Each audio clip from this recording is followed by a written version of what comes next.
We had to go get the collar this morning. It died last night. It has been approximately 2 weeks. We're still working through the bugs as far as the parameters to set up. The parameters play a huge role in how long the battery lasts. It was sending us a ping, or what they call a heartbeat, every 15 minutes, which is not a huge battery drain, but evidently it tracks trips. And so when the dog moves, it fires up, gets its GPS coordinate, transmits it wherever it's going to, back to the software, and then it keeps track until it stops for a minute. So normally these things are built to go on trailers, heavy equipment, things like that people want to track in case they get stolen on the job or something like that. And so the way we're using it is going to be a little bit different. So we're trying to tweak that stuff in order to get the longest battery life we can. So the guy that I've been dealing with, he's backed it down to about 30 minutes. It's going to heartbeat or ping every 30 minutes. And then he's been able to turn off the trip tracking feature, where then all it should do is it should come on every 30 minutes, get its GPS coordinate, and send it back where we can know where it is where blue is every 30 minutes. So we brought it back. We're going to change the battery and then start the test over again and see if we can't get a little more life out of it, which we should. Based on that data of just doing it every 15 minutes, we were getting 96 pings or heartbeats a day. That's going to cut that in half. So that should double it right there, potentially, depending on how much the battery usage is on the trip.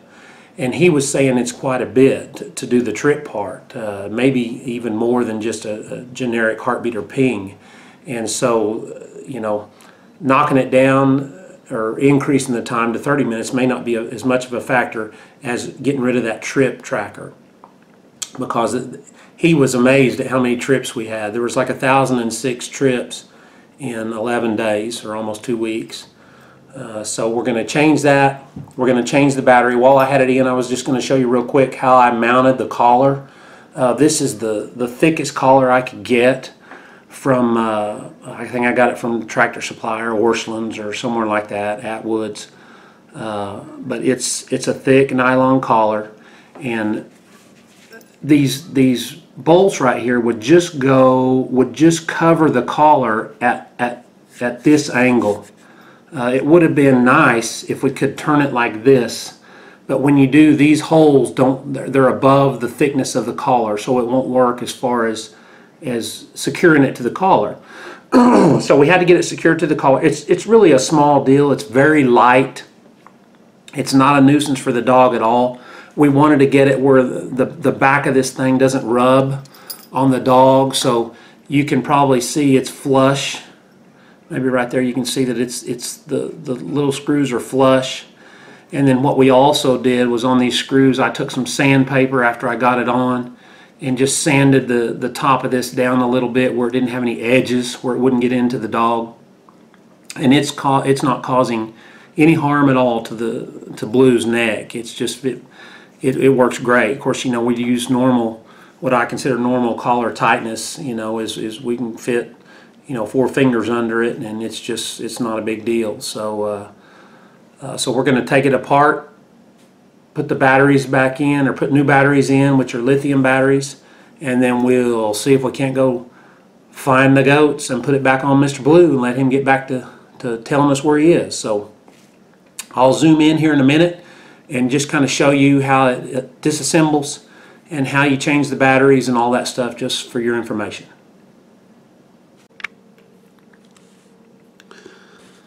These things right here, this is just hardware bolts and nuts and lock nuts that we put on.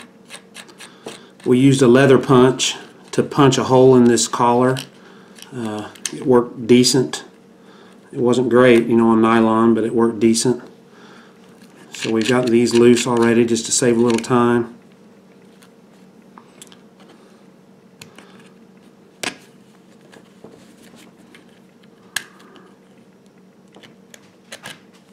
There. And this should come off like that.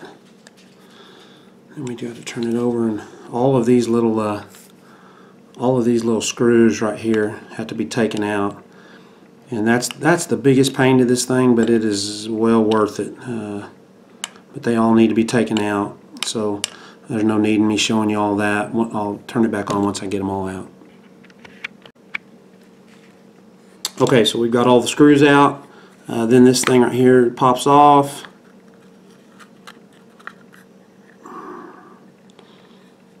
There's exposing the card on the back. A little bit of background: you want to touch these things on the sides. Don't touch any of the electronics in here. It could burn them out, or at least it could when we were coming through school. Anyway, so here's the. I hope that battery wasn't just popped out. Oh, it may have been.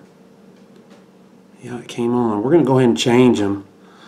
We're going to go ahead and change them while we've gone to the trouble. But that middle battery was popped out, so it might have that might have hurt the performance. So anyway, we'll track it with the other way, the other parameters, and see what that does. I'll test those batteries when we're done, and just kind of get an idea of what kind of voltage they still have on them, and if they were going dead, or if it was just a function of them popping out. If it was popping out, that's a whole different issue, which that's what this is supposed to be for. This little thing right here is supposed to help keep them in, but you can see it's on. It's on now. You can see it blinking. So we'll put this back in here first. Then we'll put this on. And then we will screw them down tight, mount it back to the collar, and then we'll be ready to go.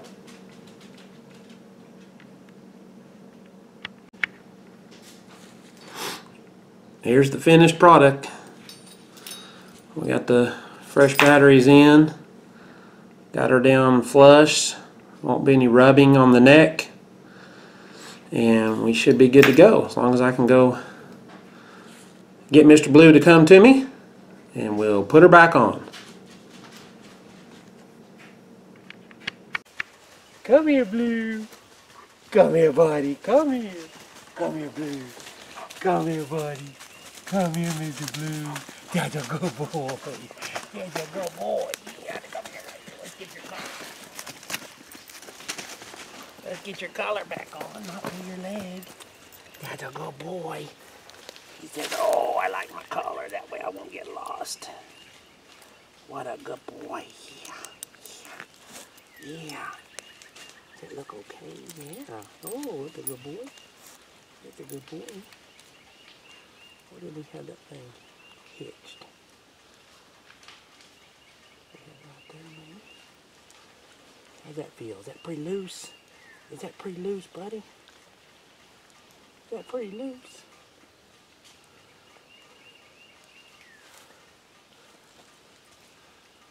Is that pretty loose? How's that feel?